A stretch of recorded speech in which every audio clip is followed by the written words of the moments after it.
इस वीडियो को बिल्कुल भी स्किप मत करना, क्योंकि दोस्तों आज मैं आप सभी स्टूडेंट्स के सामने अप्लाइड फिजिक्स फर्स्ट के ऐसे क्वेश्चंस लेकर आया हूं जो कि आपके एग्जाम के दृष्टिकोण से बहुत ज़्यादा इंपॉर्टेंट। दोस्तों आज मैं इसमें कुछ डेरिवेशंस भी कराऊंगा और कुछ डेफिनेशन बताऊंगा।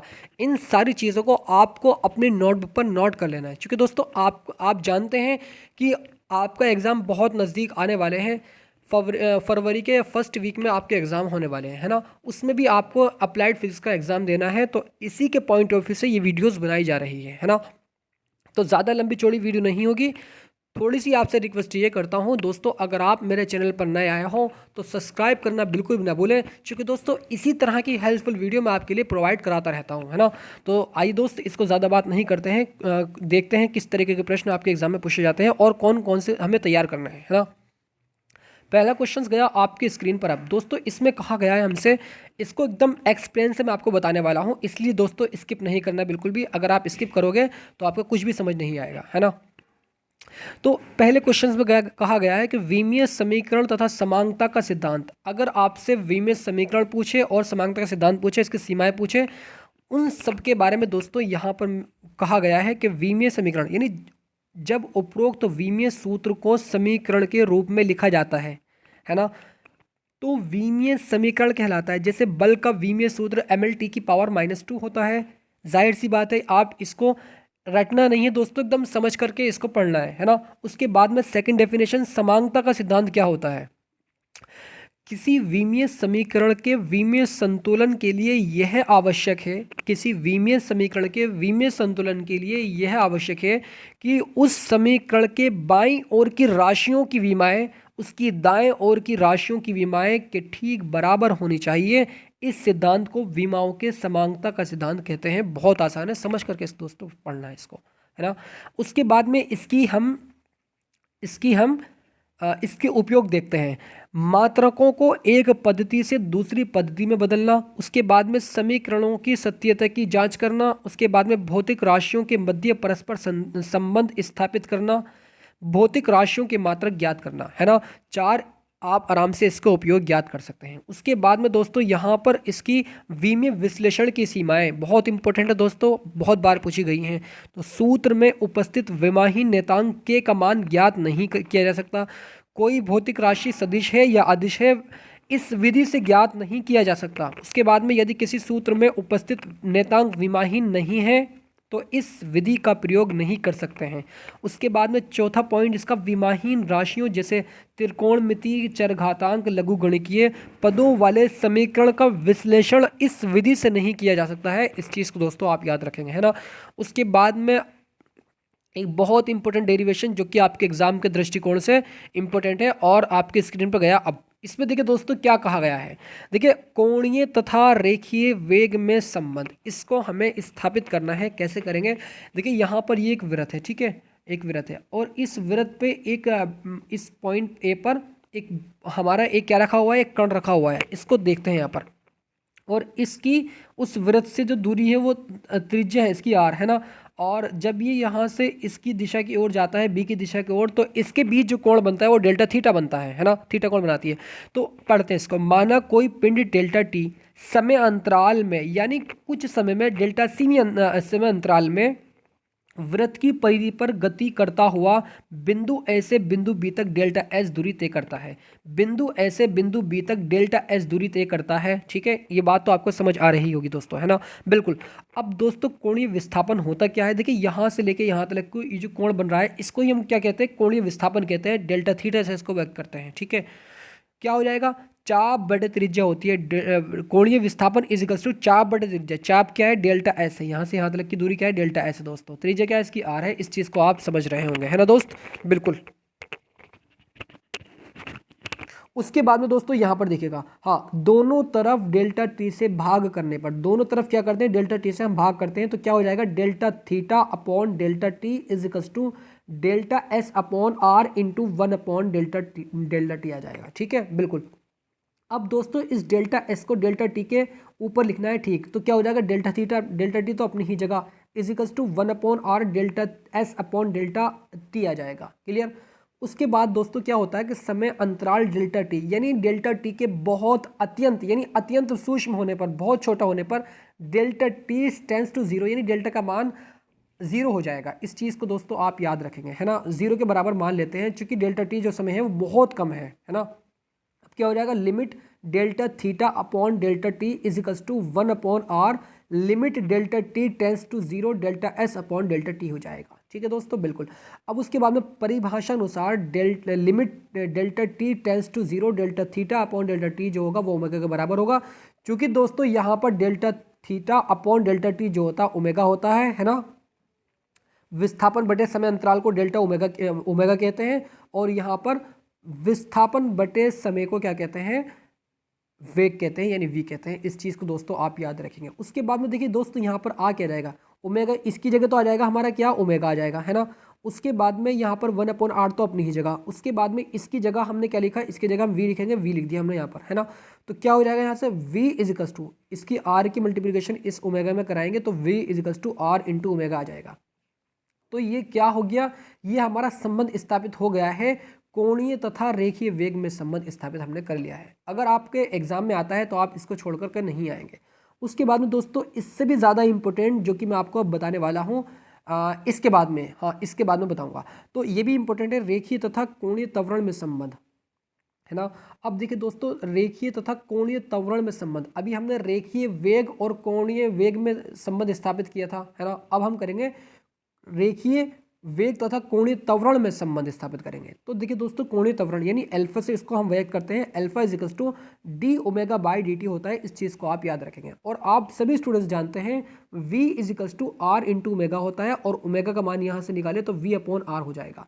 जैसे ही हम इस ओमेगा की जगह, ये जो ओमेगा दिख रहा है इस ओमेगा की जगह, जैसे ही इसका मान रखेंगे हम क्या, v अपॉन आर, तो v upon R upon delta T आ जाएगा, डी टी आ जाएगा नीचे, ठीक है।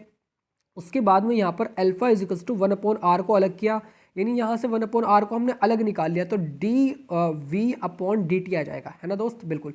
उसके बाद में यहाँ पर आपका क्या आ जाएगा, वेग परिवर्तन की दर, यानी इस वेग परिवर्तन की दर को क्या कहते हैं, त्वरण कहते हैं, त्वरण। तो alpha is equals to 1/a upon into A आ जाएगा। चूंकि वेग परिवर्तन की दर को त्वरण कहते हैं, उसको हम ए से व्यक्त करते हैं। ऐसे क्यों करते हैं, चूंकि एक्सेलरेशन होता है, त्वरण होता है, इसलिए इसको पहला वर्ड ले लेते हैं इसका ए, है ना, स्मॉल ए।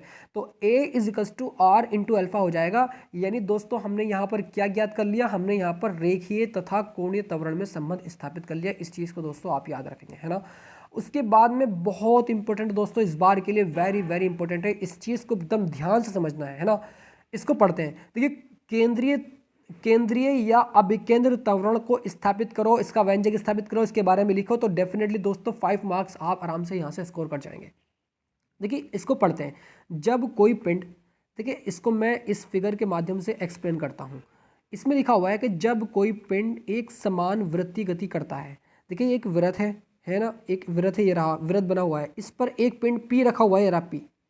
तो वो कह रहा है कि जब कोई पिंड, यानी ये वाला पिंड A एक समान वृत्तीय गति करता है, यानी एक समान इसकी वृत्त पर गति करता है, ठीक है, कर रहा है, तो पिंड की चाल स्थिर होते हुए भी, तो पिंड की चाल स्थिर होते हुए भी चलने की दिशा बदलने के कारण उसका वेग बदलता रहता है। अब मैं कैसे आपको समझाऊं, जैसे दोस्तों यहाँ पर इसका ये वेग है, तो इसका वेग अगर चूंकि स्पर्श रेखा गति करता है कण वृत्तीय पथ पर, तो यहाँ से इसका जो वेग होगा ऐसे होगा, यहाँ पर जब पहुँचेगा इसका यहाँ पर ऐसे होगा, अभी यहाँ पर पहुँचा तो इसका भी यहाँ पर ऐसे हो गया, ठीक है। इस तरीके से आपको याद रखना है, चूंकि वो कह रहा है तो पिंड की चाल स्थिर होते हुए भी चलने की दिशा बदलने के कारण, यानी जब ये चलता है तो बदलने के कारण उसका वेग भी बदलता रहता है, उसका वेग भी क्या होता है, बदलता रहता है। तो वृत्तीय गति में त्वरण होता है, वृत्तीय गति में क्या होता है, त्वरण होता है, ठीक है, जिसकी दिशा वृत्त की केंद्र की ओर होती है। जो इसकी दिशा जो होती है इसमें क्या होता है, त्वरण होता है, जिसकी दिशा जो होती है वो केंद्र की ओर होती है, यानी इसकी ओर होती है, इस केंद्र की ओर होती है, बिल्कुल, है ना। उसके बाद में दोस्तों, इसलिए इसे अभिकेंद्र त्वरण कहते हैं, इसलिए इसे क्या कहते हैं, अभिकेंद्र त्वरण कहते हैं। अब इसका हम डेरिवेशन, दोस्तों इसकी डेफिनेशन तो हमने ज्ञात कर ली ना, अब इसका हम डेरिवेशन कैसे करेंगे, देखिए यहाँ पर ध्यान से समझिएगा। ये एक हमारा वृत्त है, ठीक है, उसके बाद में इस पॉइंट पर ये इसका क्या है, इसका ये सेंटर है, किसका, इस पॉइंट P का, है ना, और यहाँ से लेके यहाँ तक त्रिज्या इसकी R है।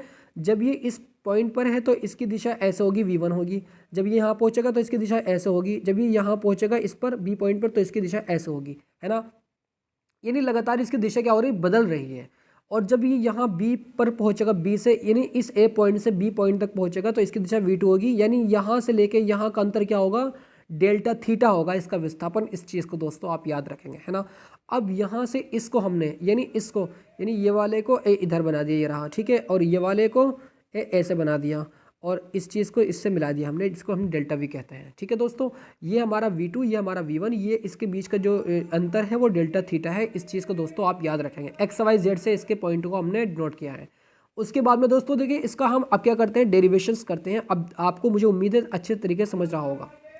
अब इसमें कहा गया है दोस्तों, माना कि कोई पिंड जिसका द्रव्यमान m है, यानी वो पिंड जो है उसका द्रव्यमान जो है उसका जो भार है वो m है, समान चाल v से एक वृत्त की परिधि पर घूम रहा है, यानी वृत्त के पथ पर घूम रहा है, जिसका केंद्र O है ना, जिसका अभी आपको मैंने जस्ट बताया, जिसका केंद्र जो है वो O है, ये रहा O, ठीक है, बिल्कुल।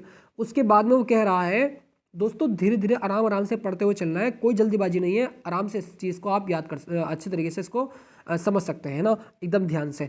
तो ओ तथा त्रिज्या इसकी आर है। माना पिंड पी का ए बिंदु पर वेग v1 है, कैसे है, आइए उसको मैं एक्सप्लेन करता हूँ। यहाँ पर इस पॉइंट ए पर इसका वेग क्या है, v1 है, ये रहा v1, है ना। उसके बाद में क्या कह रहा है उसने, हाँ, उसके बाद में कहा है कि जिसका माना पिंड P का बिंदु A पर वेग v1 तथा बिंदु B पर वेग v2 है। जब वो बिंदु B पर पहुंच गया, है ना, ज्ञात है कि दोनों के परिणाम समान हैं, दोनों के जो उनके आंसर है वो समान है, परंतु दिशाओं में जो उसकी दिशा है और उसकी दिशा है, A की और B की जो दिशा है, A पॉइंट पर दिशा v1 और B पर पॉइंट पर v2 है, तो दिशाओं में डेल्टा थीटा का अंतर है ना, उनके बीच जो विस्थापन हो रहा है वो डेल्टा थीटा का हो रहा है। वेक्टर त्रिभुज एक्स वाई जेड से स्पष्ट है कि डेल्टा टी समय में पिंड का वेग डेल्टा वी बदल जाता है ना। यानी जब वो यहाँ से लेके यहाँ तक पहुँचता है तो इसको समय क्या लगता है, डेल्टा टी लगता है ना। डेल्टा टी समय में इसका वेग क्या हो जाता है, बदल जाता है, डेल्टा v2 हो जाता है। क्लियर दोस्तों।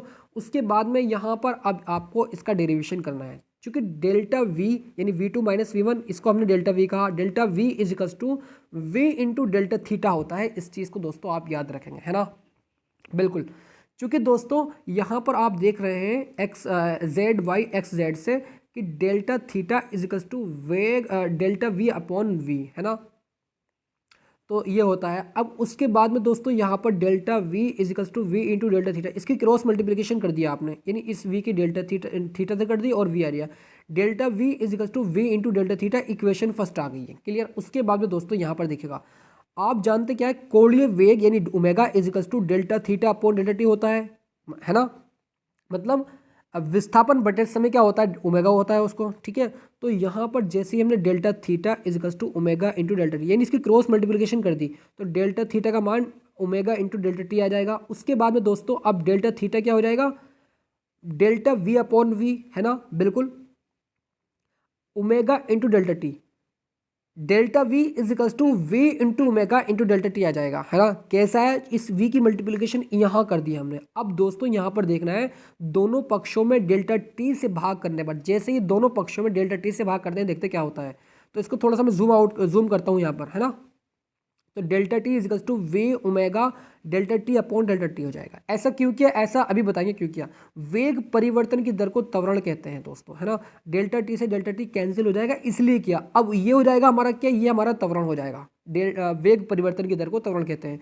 तो a is equals to V into omega आ जाएगा, इक्वेशन सेकंड आ जाएगी, है ना।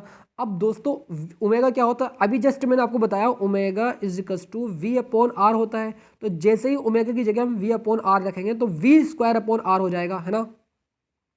वी आ जाएगा यहाँ पर वी अपॉन आर, है ना। इस वी की वी से मल्टीप्लीकेशन, तो वी स्क्वायर अपॉन आर, यानी ए इज इक्वल्स टू अभिकेंद्र त्वरण is equals to V square upon R हो जाएगा। और यही दोस्तों हमें प्रूव करना था, है ना। तो मैं आशा करता हूँ दोस्तों ये वाला डेरिवेशंस को आप बहुत अच्छे तरीके से रीड करेंगे और इसको अपनी नोट पर नोट भी ज़रूर करेंगे, है ना। तो इस वीडियो को मैं यहीं पर एंड करता हूँ। ये सारी चीज़ें अगर अच्छी लगी हो आपको तो चैनल को सब्सक्राइब करना बिल्कुल भी ना भूलें। बस दोस्तों इतने सी रिक्वेस्ट की जाती है, इस लिंक के इस वीडियो के लिंक को डिस्कशन ग्रुप में ज़रूर डालेगा, क्योंकि दोस्तों ऐसे भी स्टूडेंट्स होते हैं जिनको अभी कुछ मालूम नहीं होता है फिजिक्स के बारे में। तो इसीलिए दोस्तों मैं आपको ये सजेस्ट करूँगा कि उन दोस्तों को बताइएगा जो कमज़ोर है पढ़ने में, है ना। मैं इस वीडियो को यहीं पर एंड करता हूँ, मिलता हूँ फिर नेक्स्ट वीडियो में। तब तक के लिए बहने का students, God bless you, love you and take care.